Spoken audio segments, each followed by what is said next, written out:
The Bible.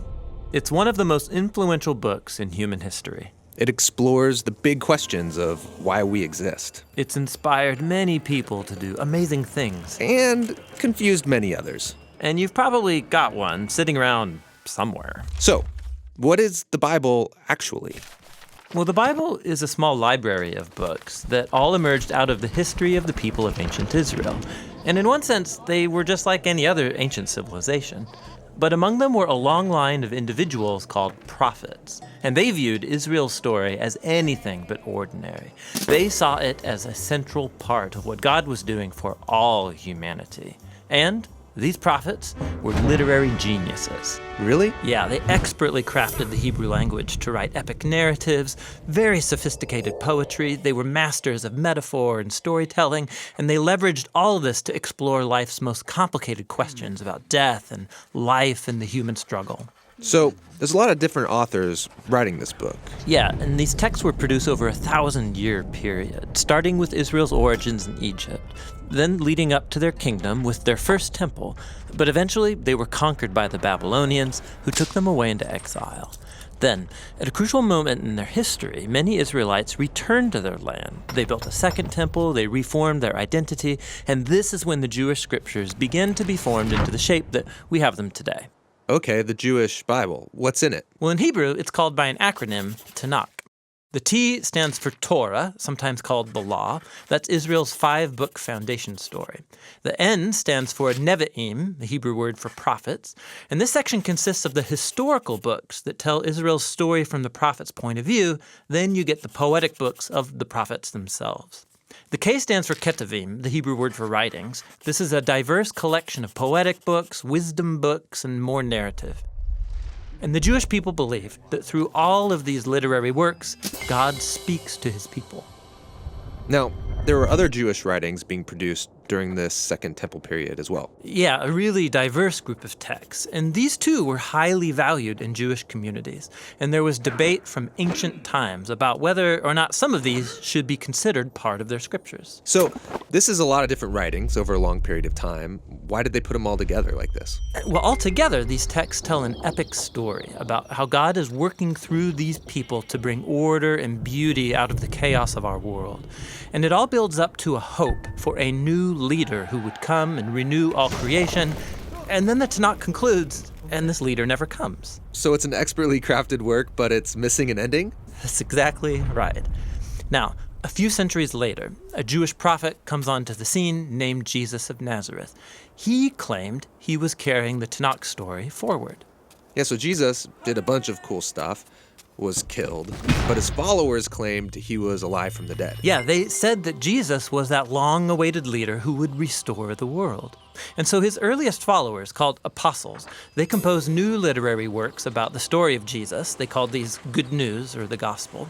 They formed an account called Acts about the spread of the Jesus movement outside of Israel. And then they circulated letters to different Jesus communities all around the ancient world. And they saw these writings as part of the scripture. Yeah, the apostles wrote all of this as the fulfillment of that epic story found in the Tanakh. And they were continuing the literary genius of the Jewish tradition.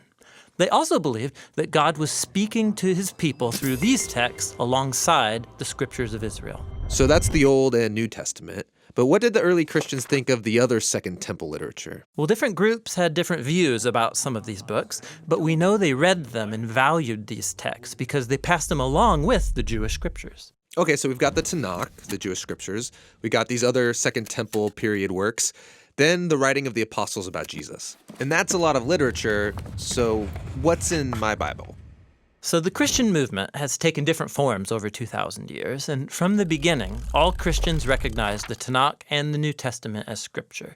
And for centuries, much of the Second Temple literature was read as part of the biblical tradition. The Catholic Church eventually made it official and called some of the books from this collection the deuterocanonical books. Some Orthodox churches used even more books from this Second Temple literature. And then in the 1500s, during the Reformation, Protestant Christians wanted to go back to the oldest writings of the prophets and apostles, so they accepted only the Old and New Testaments. Okay, I think I got it. But how does a collection of books produced over 1,000 years by all these different authors tell one unified story? Yeah, that's the question we'll address in our next video.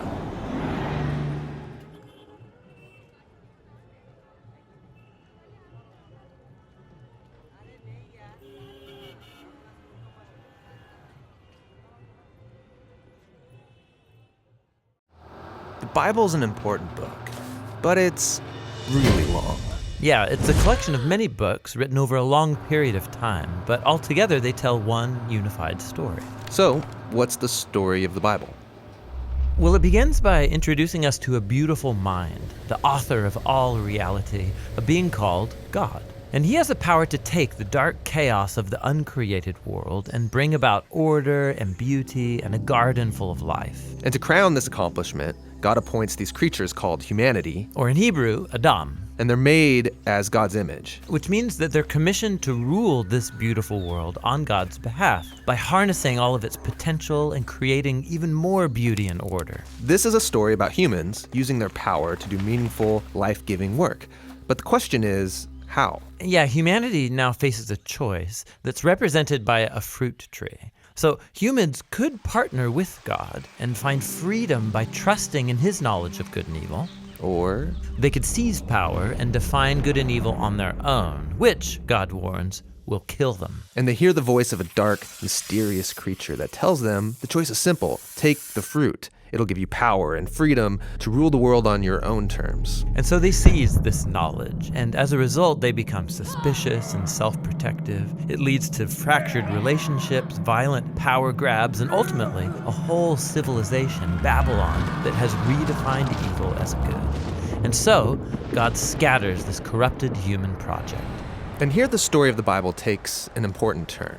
We zoom into the story of a man and a woman who come out of Babylon, Abraham and Sarah. Yeah, God promises that from them will come a new people, a nation that has another chance to make the right choice. And if they succeed, it will open up this new way forward for the rest of humanity. And this is why the rest of the Bible story is about this family. And it does not go well.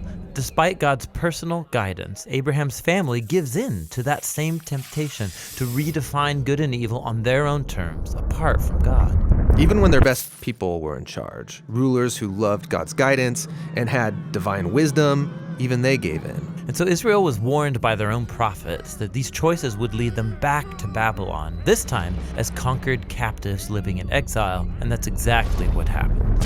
So even with God's personal guidance, Israel fails. Who can succeed? Well, the prophet said that the story wasn't over. God's going to send a new leader to Israel to cover for their failures and to transform the people's hearts and minds so that they can make the right choice. And so the part of the Bible called the Old Testament ends, and these promises are left hanging. And then the biblical story continues into the New Testament. We're introduced to a man who comes from the line of Israel's kings, Jesus of Nazareth. And he said that he was bringing all these promises to their completion. He confronted that dark, mysterious evil that all humanity has given into and resisted its power. And then he announced that God had arrived to rule the world through himself.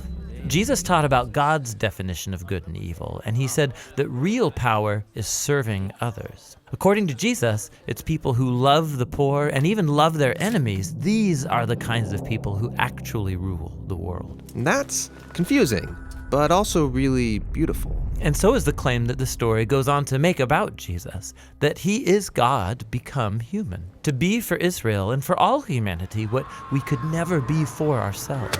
He came to take the consequences of our evil into himself, and his sacrificial love proved more powerful than evil, than even death itself.